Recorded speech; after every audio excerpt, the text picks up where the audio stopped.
Ah, hello. Welcome. I wasn't expecting any guests today.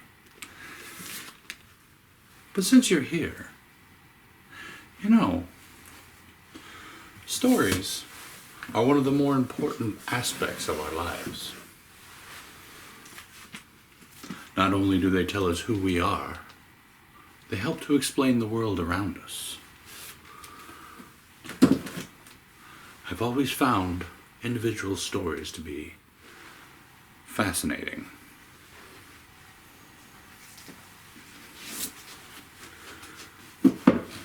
In our lives, we will encounter many different stories, whether they're our own or from those around us.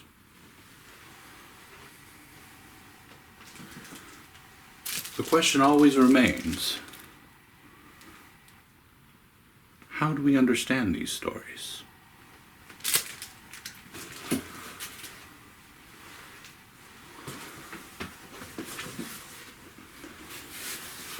Let's take for a minute our understanding of humanity. Mankind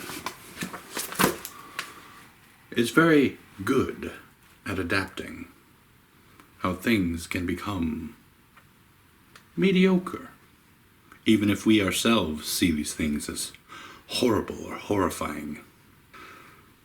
They somehow become the mundane after we've lived through them long enough. Let me tell you a story, one of my favorites. The story of a young man who's about to understand just how much he can get used to.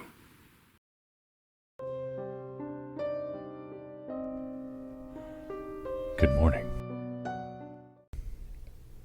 Cold. He was cold. The candle's low flame in the small room provided little comfort, even when he put his hands up to it. It was as though the fire itself was artificial. The breath coming from his mouth didn't fog. Maybe he wasn't cold. Maybe just not that cold.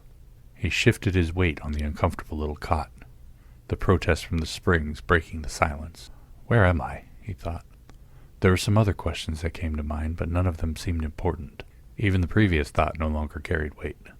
The numb vibrating in his joints was possibly the only feeling he had apart from the cold. He took a deep breath, held it for a moment, then released it. The whoosh that followed wasn't as comforting as he had expected. Sure, he could breathe, but was that important? With a great effort, he pushed himself up from the cot and looked around the small room. Not much to see, really.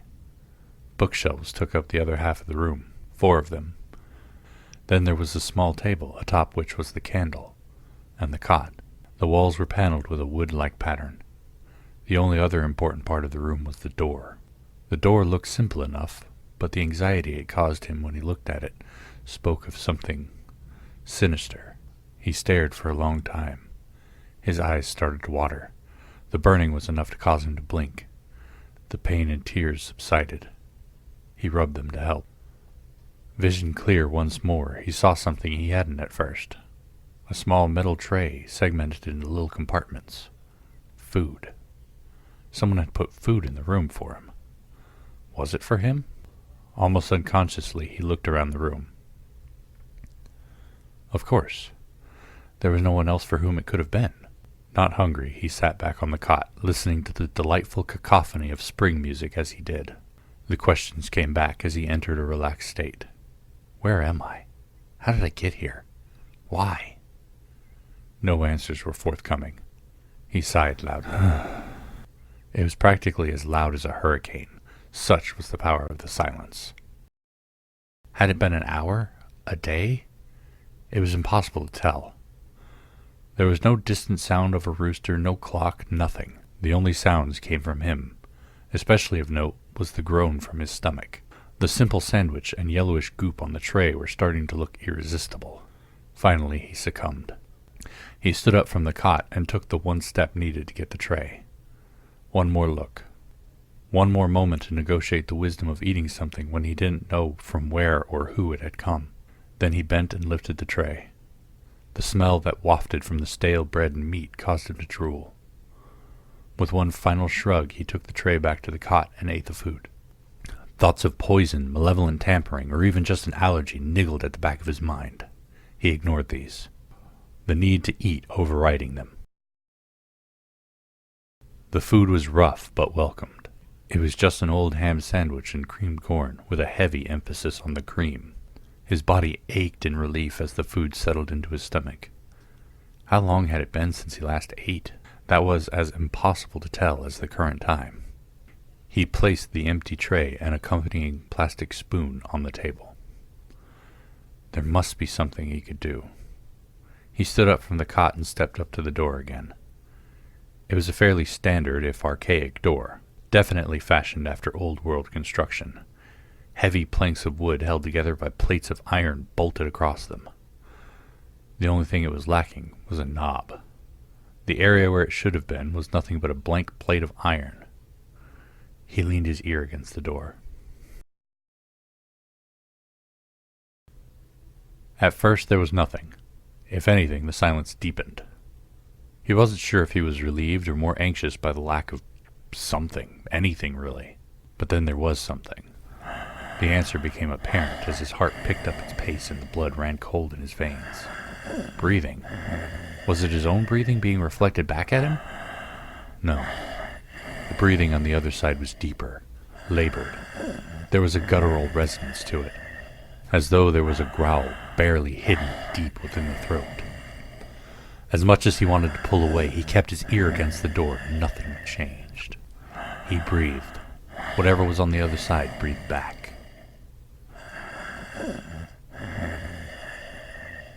The being on the other side slammed hard against the door. He fell back onto the cot. Fear pushed him to crawl into the corner, as far from the door as possible. His eyes locked onto the door. It rocked under the heavy pressure of another attack. His breath came in ragged gasps. Tears welled up behind his eyes. He braced for a third hit and felt the impact when it came, as though whatever creature was on the other side had hit him instead. There was no fourth blow. He sat in a ball, waiting. Nothing. Then a sound, faint and distant, muffled by the door, as the creature moved away. The sounds of cloth dragging on the stone floor. He gasped. That turned into a sob, and before he knew it, he was crying. Tears ran freely. He gulped for air around the sobs. Darkness surrounded him, stretching away to the infinite, or just in front of him, so deep was the darkness. He couldn't even be sure his eyes were open. He looked down at himself. There was no light source around, but he could see himself completely, as though he were bathed in light. The blue clothes shone, a startling contrast against the void around him. Light baby blue pants and a matching shirt. The uniform of some hospital. Why did you do it?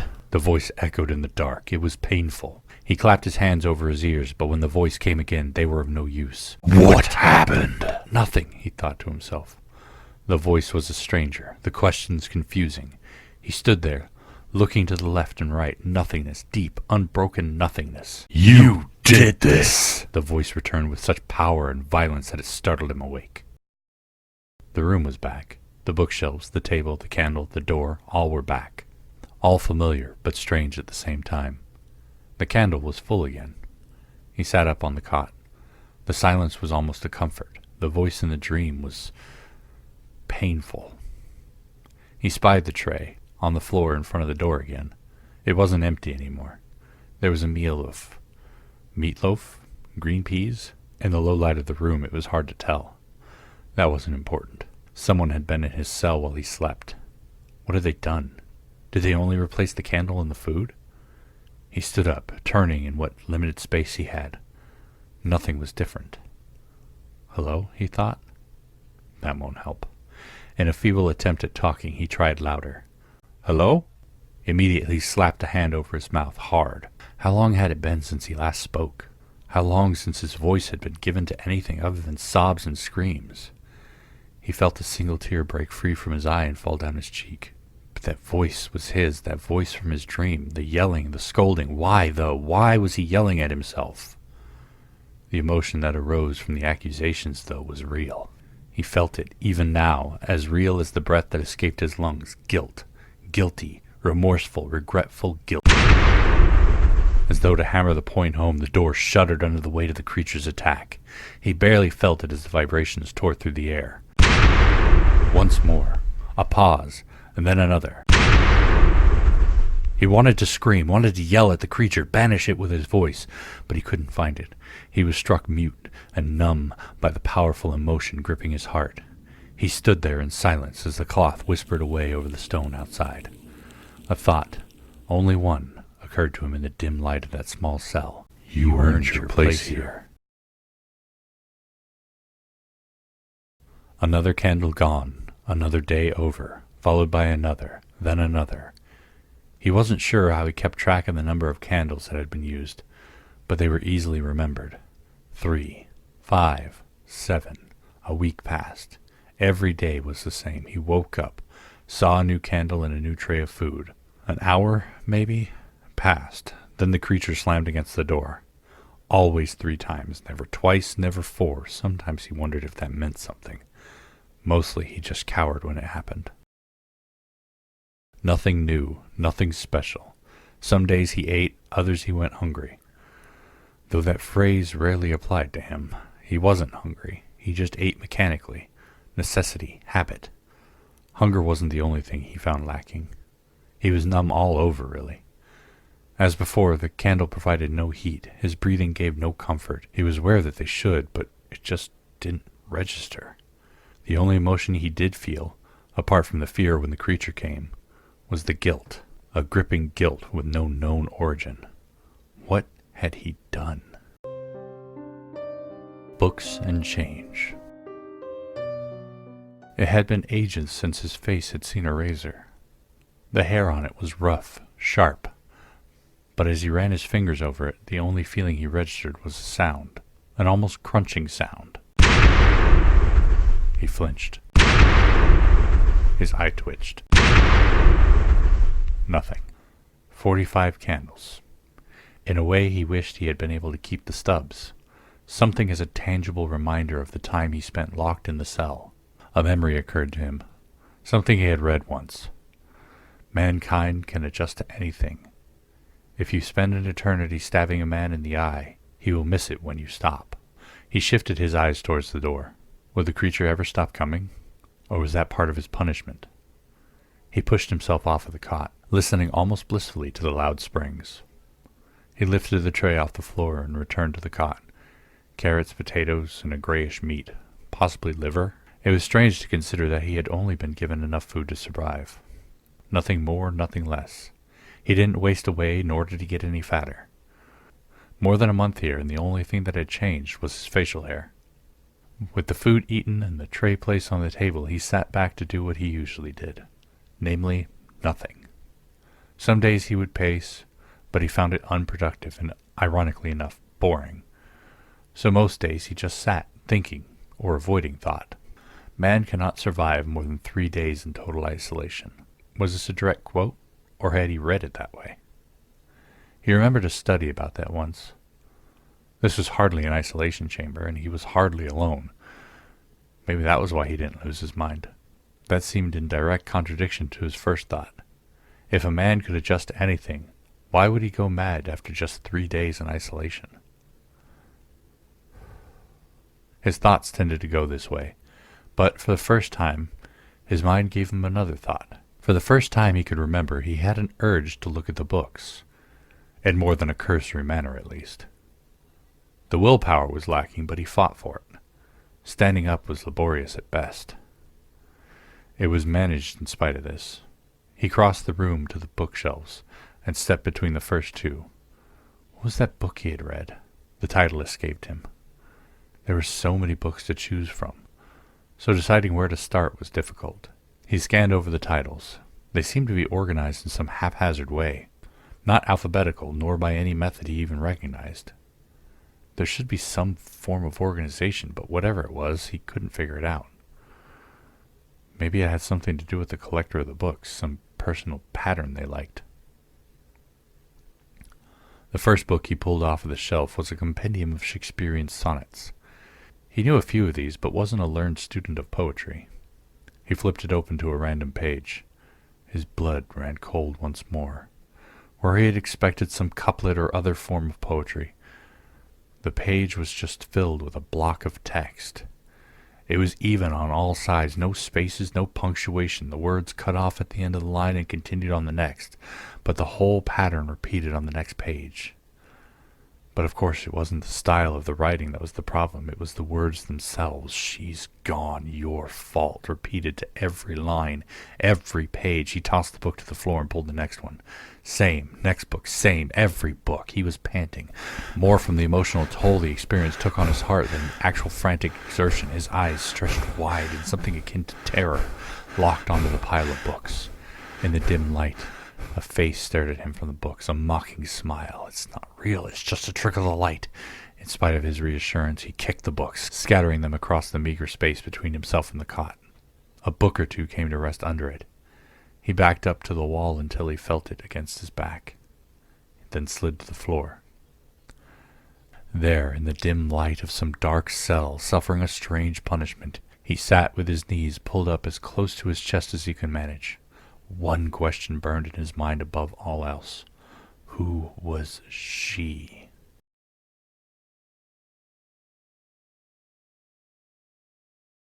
He didn't remember going to sleep. Then again, he rarely did. But he woke, still sitting on the floor, though at some point during his sleep he had slumped over onto the nearest bookshelf. There was a feeling in him as he looked at the bare floor. One he wasn't sure of. Surprised? Annoyed? The fact that someone or something had come in the middle of the night and cleaned up the books was unnerving, but relative to his situation, not entirely unexpected. What was unexpected was the point that he had managed to sleep through it all. There was no way they could have done it without a sound, and yet... The food tray was by the door as usual. The candle was lit, burning gently. Now, however, the dimly lit room was darker than ever. He took a few steps towards the cot. Was the creature early? Or had he slept later? Either way, his eyes locked on the door. All went silent again. After a moment, he let his breath out, not even realizing he had been holding it. It seemed so innocuous, but the difference was the whole world. Why now? What had changed? Was it the books? Was he expected to solve some sort of a puzzle before they would let him out? More questions, but still no answers. A heat started somewhere in the base of his skull, his cheeks flushed with fire as he bit back the burn. His breath blew through his nose in short bursts. Finally, he could hold it back no longer. His anger erupted. The only part he would remember was kicking over the table and watching the candle roll across the stones. When the red haze faded, the ruins of the room around him told a tale. The bookcases themselves were secured in place, but the shelves had been pulled out. Books were scattered everywhere. The tray was missing, but the food was plastered to the door. He was hungry now. Seeing the food like that caused a pang of remorse. He breathed out, exhausted. He lay down on the cot and stared sullenly at the ceiling. His anger had not fixed anything, and the outburst hadn't even given him a sense of relief. Anger was seldom constructive. It took him far too long to realize he could still see. With the candle somewhere, all the light should be gone. He sat up again, looking around. The light hadn't changed at all. The room was still dimly lit. It took him a minute to find the candle again. It had gone out and was buried under a pile of books. He looked at it, dumbfounded. What does this mean? With a sigh, he sprawled across the books and closed his eyes. The energy exerted in anger left him exhausted. It wasn't long before he was asleep. Cold steel. The light was so bright it burned. After so much time in a dim room, the pain was extreme. As his eyes opened, the fire tore through his skull. It was a long time before he could open his eyes fully and look around. Even then, he wasn't sure what he was looking at. The room was different. The first noticeable difference was the size. The room was at least twice the size it had been. The floor was linoleum, so clean. The walls were stainless steel from the look of it. The two things that were the same were the door and the obvious lack of windows. The bright light was coming from a lamp suspended over him. This was some sort of lab or hospital room. He pulled, trying to sit up. Straps. Somebody had strapped him to the bed that he lay in. His heart sped up with his breath as he pulled against the straps. He yelled, "Help! Someone!" Then it just descended into wordless screaming. After a while, that drained into whimpering. His voice rasped until he was silent. Man can get used to anything. These words recurred to him. In that moment, the words felt like a taunt more than a comfort. He wanted to cry, even tried to cry. It just didn't happen. What was going to happen now? Would there be food? Would the creature return? Would he finally meet his captors? He looked toward the door, willing it to open. It did not. The seconds, the moments, the minutes, all ticked by unseen. He turned to look in another direction. Nothing. Who was she? The question rose up in his mind unbidden. He didn't know how long he had been strapped to the bed, but he knew it had been a long time. Why was this question coming to his mind now? I'm guilty, but why? Of what? Of what? He rasped out loud. An echo came back as an answer, but nothing more. He didn't expect a response. He suspected the only answer was inside of himself. He pushed his mind, searching for anything. He had been in the other room for so long that he couldn't remember anything beyond it. No women's faces came to his mind. He tried to think back, but it failed him. How long had it been again? For the first time he had lost track of the days. He distantly remembered counting a month and a half at one point, but that could have been a year ago. What does it matter anymore? It was all pointless. He couldn't even kill himself. Sleep would never come. He lay there staring into the light. The only thing he wanted in that moment was to know who she was. Sleep must have come. He was free now. The straps had come free. There was no memory of anyone coming in or when the straps could have released. He shifted his weight, feeling as the muscles and the tendons in his body cracked from disuse. He sat up, first letting his legs dangle over the edge of the bed. The distance between the floor and his feet seemed ridiculously far. He knew it couldn't be that far. Vertigo? He couldn't remember having that as a problem before. Of course, he could fill all the books in the previous rooms with all the things he couldn't remember. He jumped off the bed, landing safely. The linoleum was just as cold under his feet as the stone had been. Turning, he noted the bed was around 4 feet from the floor, tall, but not dangerously so. The rest of the room was bare, still bare. He crossed the room to the door and placed a hand against the wall. Hesitation. Fear welled up in his heart as he looked at the wooden door. This was the only thing that was still the same as before, the door. All else was cold steel and linoleum. Yet the only trepidation he felt was toward the one fixture of normalcy. He put a hand against the door. It was warm. He leaned an ear against it. He wasn't sure what to expect. In truth, he didn't expect anything. There was a high-pitched hum on the other side. Maybe some sort of machinery? He gave the door a push. It didn't budge. With a deep sigh, he stepped backward from the door. Everything lulled into the usual humdrum of nothingness. What else could he do? He returned to the bed and laid down. It wasn't long before his eyes closed and he slipped off into the welcoming arms of sleep. The wooden bench felt cold under him. The sun wasn't helping with it at all. As he looked around, he realized that there was no sound in the world. A car drove past silently. A bird across the street sang a tune completely devoid of sound. He couldn't smell anything either. The cold hands gripped his, placing the small gold band in them. He stared at the yellow stone set in it. For a moment he couldn't feel anything. Then he was conscious of his jaw moving. He was mouthing words, but couldn't figure out what he was trying to say. His eyes drifted up until they met with the deepest green eyes he had ever seen. They were set in a face that made his heart flutter. Something he hadn't seen back then lurked deep within her eyes. She smiled, sure, but it was a mask. Her mouth moved, like his had, but he could not hear anything she said. After a moment of holding his hand, she stood up and walked away. She spared him a look before resuming the walk. Her mask never faltered, the smile never fell.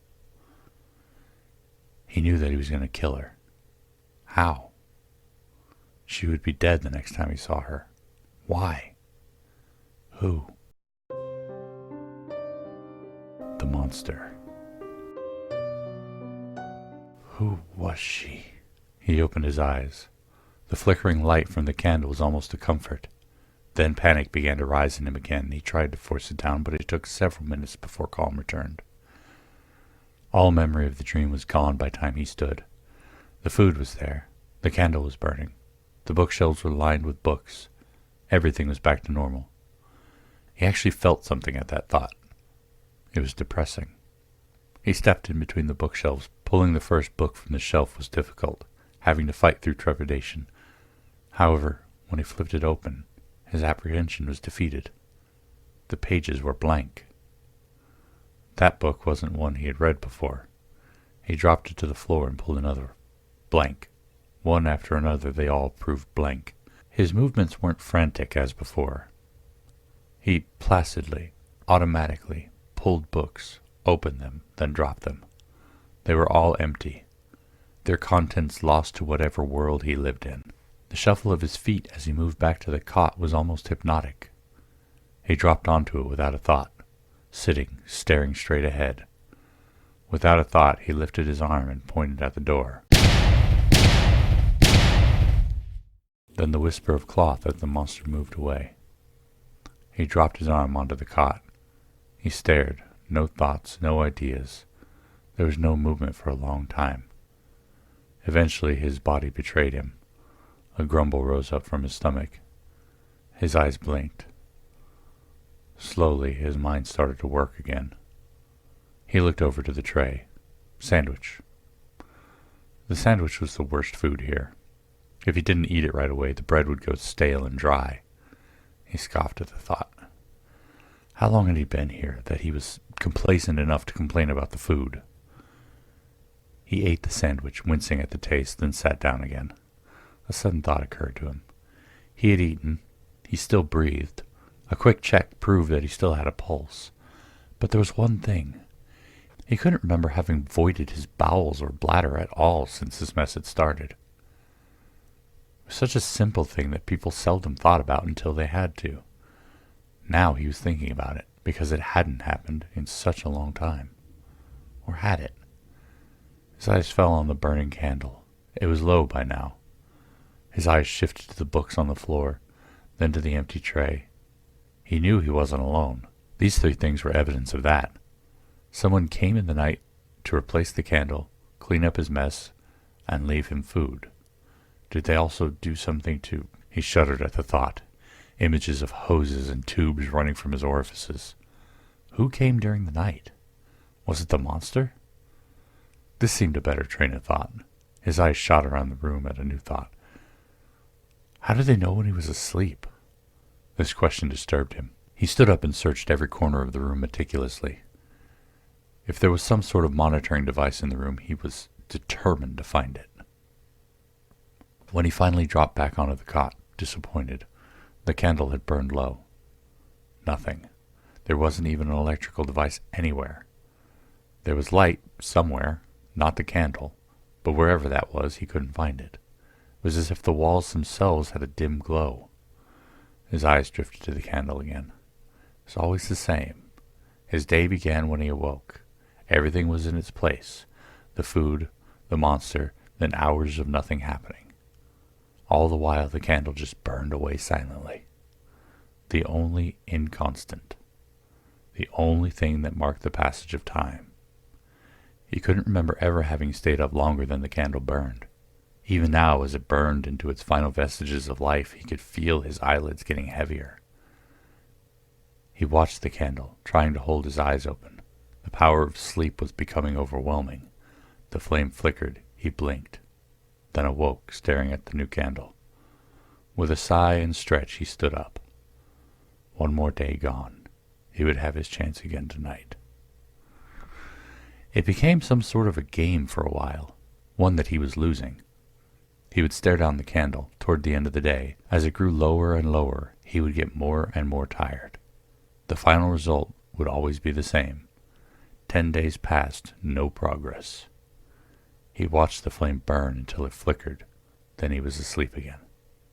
Tonight he would just stand there. It was almost impossible to fall asleep standing, at least in his experience. This would be his night. As the candle burned low, he leapt to his feet. He started shaking himself as he could already feel the weight of his eyelids. This is it, he thought. He glanced at the candle as he bounced on his heels. His thoughts were about the candle, always about the candle. He had formed a few theories about it. Maybe something was mixed into the wax that, when burned, induced sleep. Some form of hypnosis, maybe. There were others, some far more far-fetched. None of those mattered now. He had to beat the candle. Perhaps for the first time since he had come here, he had a goal. Something actually tangible. Something to work for. This was going to be his small victory. All he had to do was outlast this candle. He blinked. In frustration, he tried to hold his eyes open with his fingers. He hopped up and down, then glared at the candle. He leaned forward, resting his hands on his knees, and stared deeper at the candle. "I will beat you," his voice rasped in his throat. He stared. The candle stood unwavering. For a seeming eternity, neither moved. Then the flame sputtered. He blinked in response. Then woke up on the floor. He pushed himself back to his feet. A guttural scream broke from him. The new candle flickered tauntingly. He grabbed the table, knocking the candle to the floor. As he turned to throw it at the wall, he blanched. The door. It was slight, but obvious in its difference. A crack of light shone through the right edge of the door. In stunned silence, he dropped the table. The door was ajar. The movements were jerky and awkward as he made his way to the door. His emotions were torn between his desire to be free and the anxiety at whatever may lurk beyond. A hand reached out slowly until it was touched by the light, then stopped. He could feel the air being sucked into the room. It was cool, almost cold. Whether it was because the room was warm or out there was chilly, he didn't know, or care. He placed a palm against the door, noting its warmth. A push, a loud squeal of protest, and the door drifted open. As he stepped forward into the light, the heart in his chest almost stopped. He stood in a square courtyard, surrounded by red brick pillars. There were 2 benches, one near his door and the other directly across the courtyard. Some vegetation sprouted in the courtyard, but it was all dead. Even the ground itself looked dead. Despite that, this was probably the most beautiful thing he had ever seen. He stepped past the pillar into the sunlight, allowing its warmth to flood him. It was surprising that he could even feel it.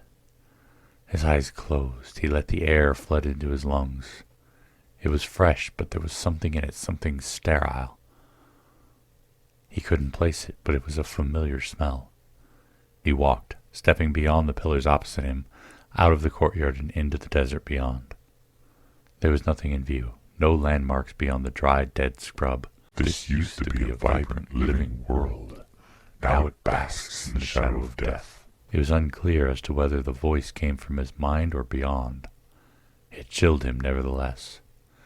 A deep breath, almost a growl, came from behind him. Where his blood chilled before, it now turned to ice. The urge to run was almost as strong as his urge to turn. He resisted it and took another step forward, then another. The persistent breathing followed him close at hand. He could even hear the swish of the monster's cloak over the sand now. Something in his mind reminded him that if he ran, the monster would get him. If he turned, the monster would take him. How long it had been. The urge to turn on his pursuer was growing. The temperature had risen, or it was just getting to him more. There was still nothing on the horizon, but the desert couldn't last forever. He turned his head slightly to look left. The monster's breath was suddenly on his neck. Immediately, his head shot straight again. He fought the urge to freeze. It's not the desert that lasts forever, just the torment you must suffer. There was a growl to the voice. It was the monster. It had to be the monster.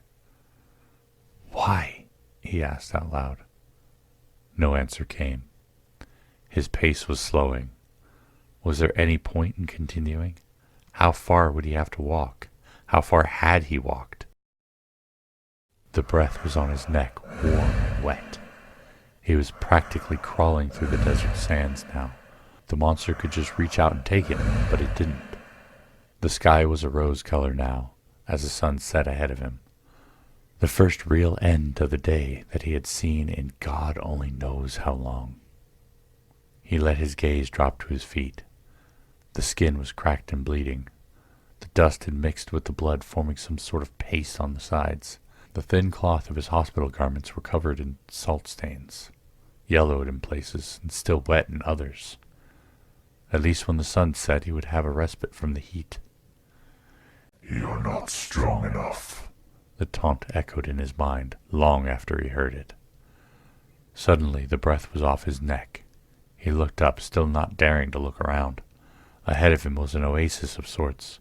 He wanted to sigh, to be relieved in any way, but the fear of what lurked behind him was sapping any hope. His aching feet met the cool grass, sending a shock through him. A few more steps and he dropped to his knees by the clear pool of water. He drank, just a little at first, to reawaken his body. Then a gulp. Then he drank deeply.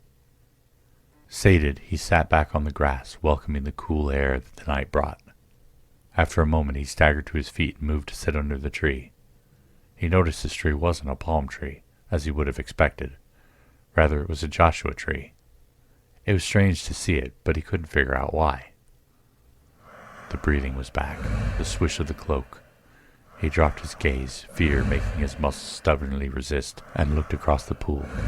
It had grown too dark to see that far, but there was something, small and practically indiscernible among the darkness, was a shadow. A flash, then another, finally a third, and a small fire lit across from him. For the first time he could see his jailer. Almost, anyway. The monster wore a full-length robe, with a large cowl pulled low over its head. It stood just outside the oasis, staring in at him, insomuch as it was possible to do so. After a moment it sat on a rock, never altering its gaze. "What do you want?" he asked it. There was no response. He was angry but lacked the energy to express it. He was hungry. That was another sensation he hadn't really experienced in a while. "Are you going to take me back now?" "The failure has to be yours, and you will fail." The response was sudden and jarring. He sat up, exhaustion falling away. "So you can talk?" No answer. He stared at the cloaked figure across from him. The creature sat still. He couldn't even discern the steady rise and fall of its breathing. It would have been better if it paced, or tried to attack him, but no. The monster just sat there in silence. At least he wouldn't be troubled by it slamming against the door. He felt his eyelids slip closed, and that was the last thing he remembered of that day. Remember. His eyes opened with the sun. His whole body hurt, which was perhaps a good sign. With a groan he sat up, then staggered to his feet. A pause. He let his eyes drift over the oasis. He was still here, but the creature was gone. He didn't have time to think about that. There was still a great desert to cross, and he knew he wouldn't be as lucky as he was the previous night. He drank water. He cleaned his feet. He made makeshift bandages for them from his shirt. Then he walked. The desert wasn't as impressive as it was yesterday. The heat, however, came quickly.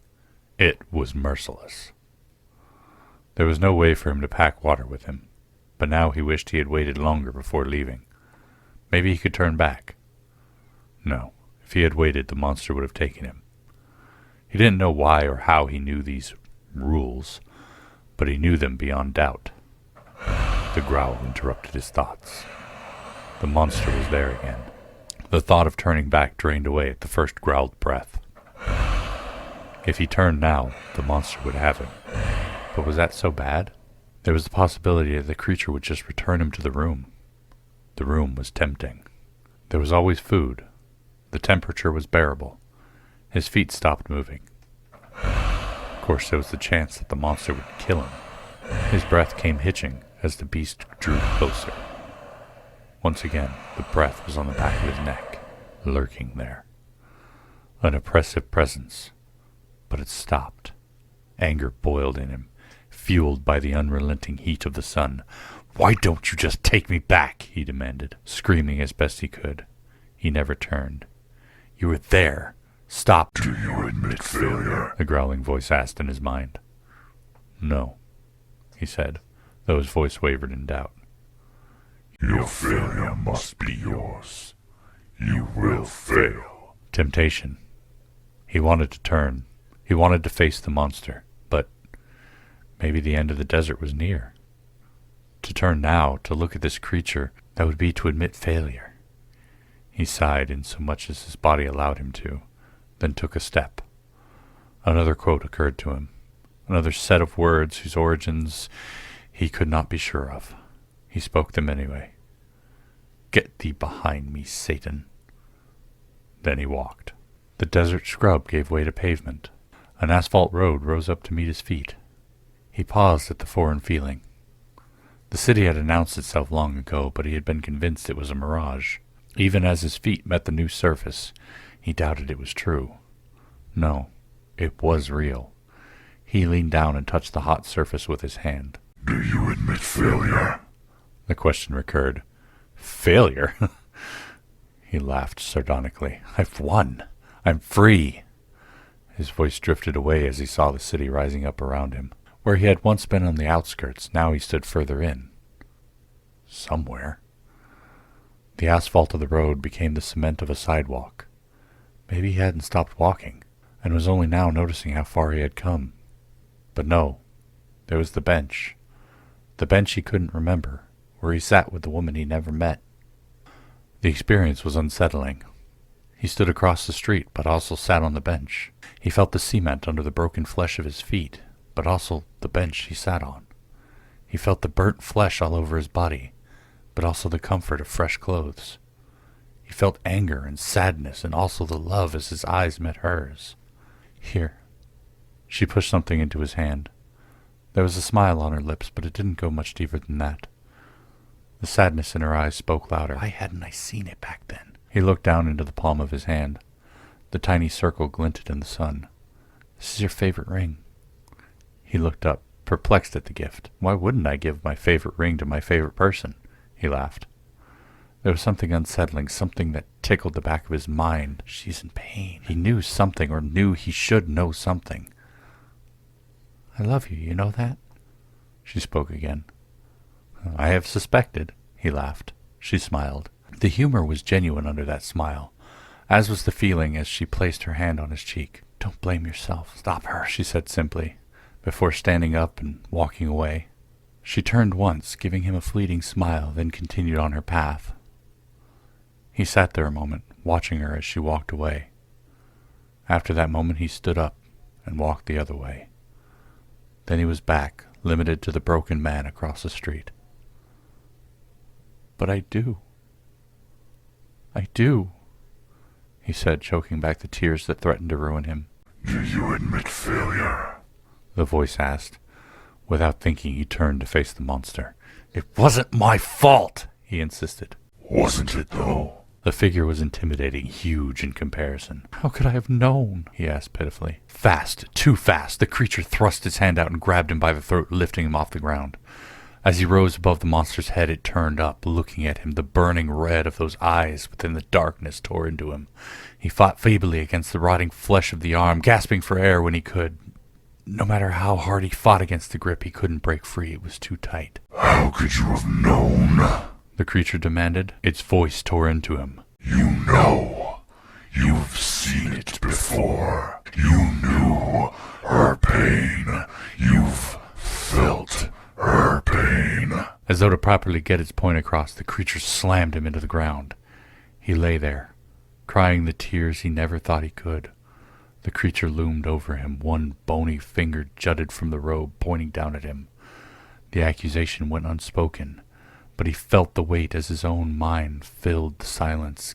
Guilty. The monster knelt next to him. Its cold grip tightened around his throat once more.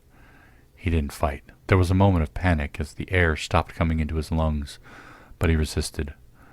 This was his punishment. This was what he deserved. The world swam around him. Before finally plunging him into darkness, his thought came, I failed her. Cold. He was cold.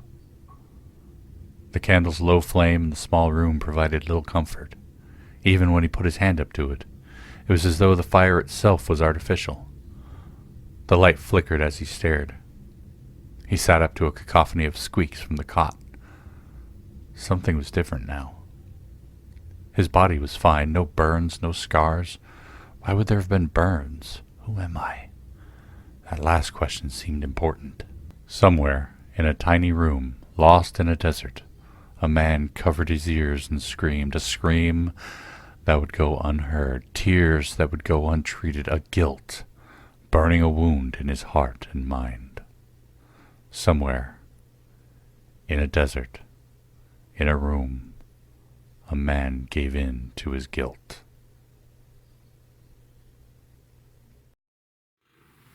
Well, there you have it. As you can no doubt tell, the story wasn't just about man's ability to adjust. Rather,